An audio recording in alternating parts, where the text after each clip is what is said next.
El Colegio de Abogados presenta las amigas y los amigos del Colegio de Abogados e invitados. Buen día a todos, muchas gracias por acompañarnos nuevamente en un capítulo más de los amigos del Colegio de Abogados e invitados.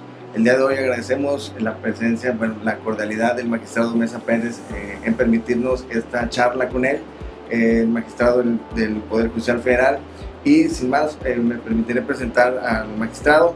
Tiene una carrera amplia en el Poder Judicial Federal.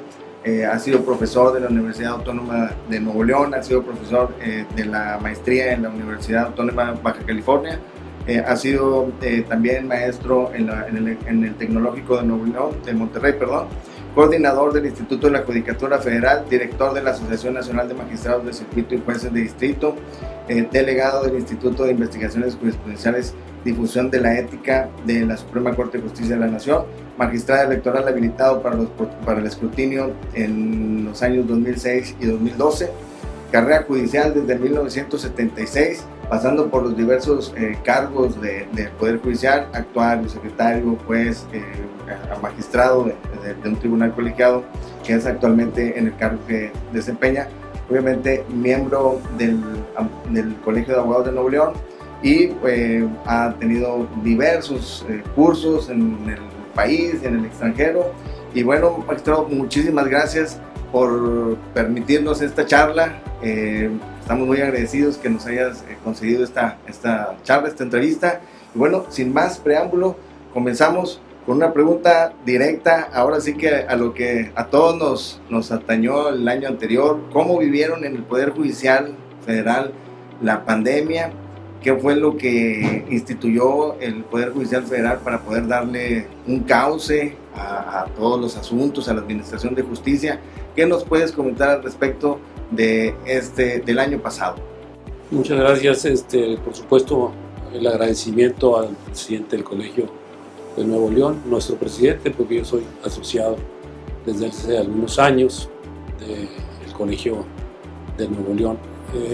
También felicitarlos por esta forma de acercar a los funcionarios a la comunidad jurídica en general y con estas preguntas, por supuesto, irradiar información de nosotros que somos de alguna manera los obligados para la impartición de justicia en el caso del juicio de amparo. En relación con la primera pregunta, por supuesto que hay que partir de valores que se modifican, ¿verdad? Con una pandemia, con una contingencia sanitaria como esta de magnitud mundial, el Poder Judicial, el Estado y el país en general también se ven indudablemente impactados de las mismas formas que todo el mundo y los países desarrollados y subdesarrollados. En el caso del Poder Judicial de la Federación, cuya función, por supuesto, es analizar actos, normas, omisiones que violen derechos humanos, durante el mes de marzo, día, si no me recuerdo, 16, 17 de marzo, el Pleno del Consejo de la Judicatura y simultáneamente el presidente de la Suprema Corte y del Consejo determinó generar una prioridad para la estructura humana del Poder Judicial, que iba de la mano con las prioridades que decretó el Consejo Nacional de Seguridad y el Poder Ejecutivo y demás poderes, que fue paralizar de alguna manera la justicia, como ya estaba paralizando la sociedad en general en todas las actividades que tienen impactos sobre la persona y sus derechos. Me refiero a actividades económicas, sociales, culturales, políticas, y en consecuencia se paraliza para priorizar la salud de los justiciables, en primer lugar, de los abogados, defensores de los justiciables y desde luego de los justiciantes. Esta medida, a mi parecer, fue indudablemente muy sensible y desde luego oportuna.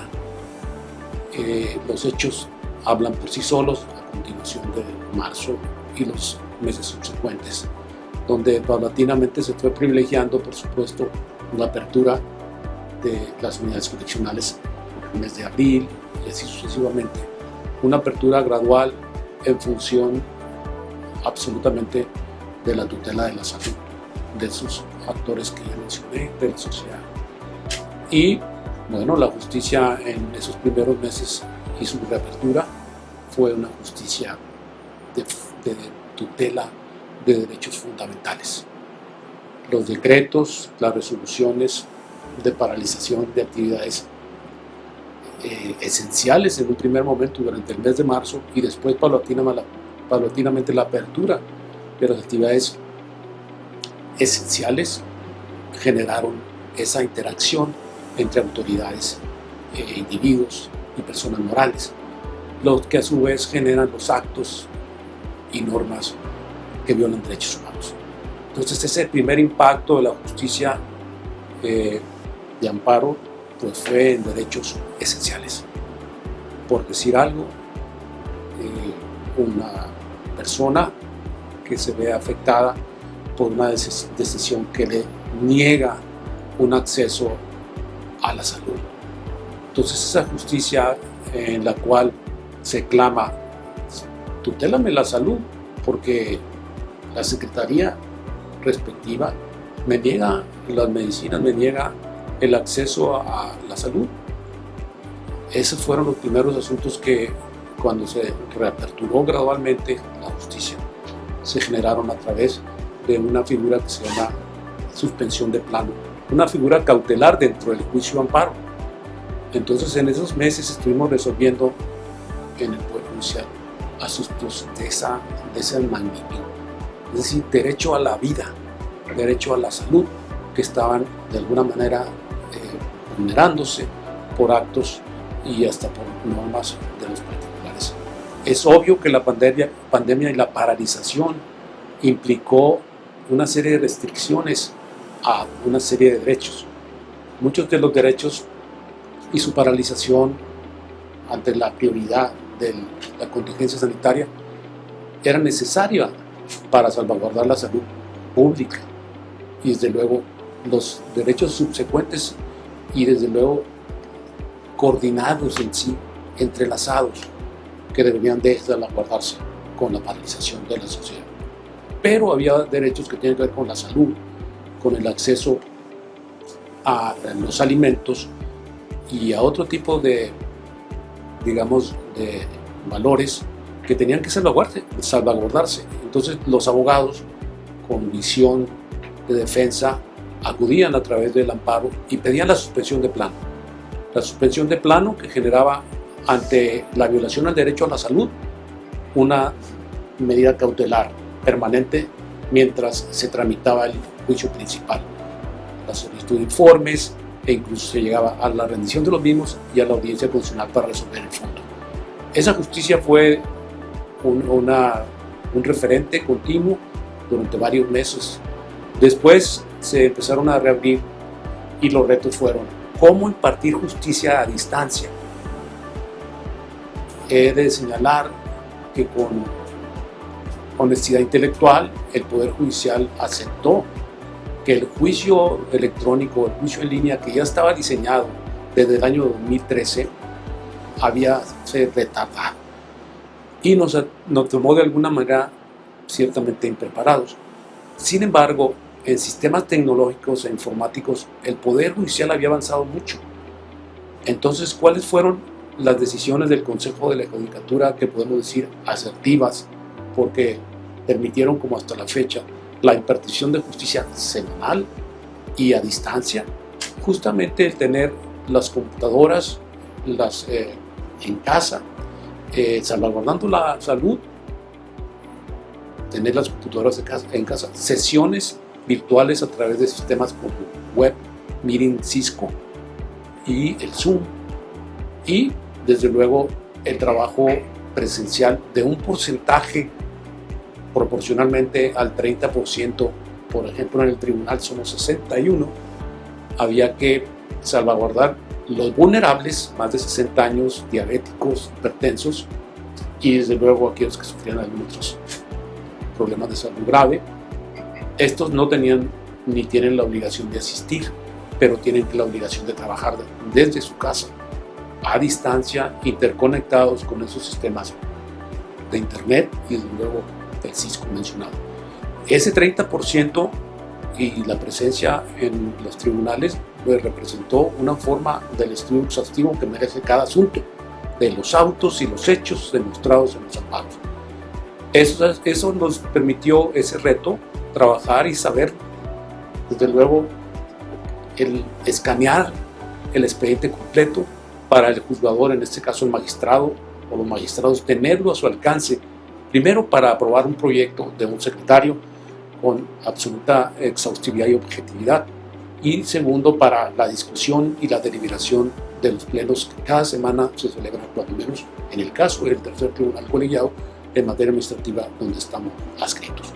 Entonces el reto sigue siendo el mismo: cómo tener ¿verdad? La justicia ante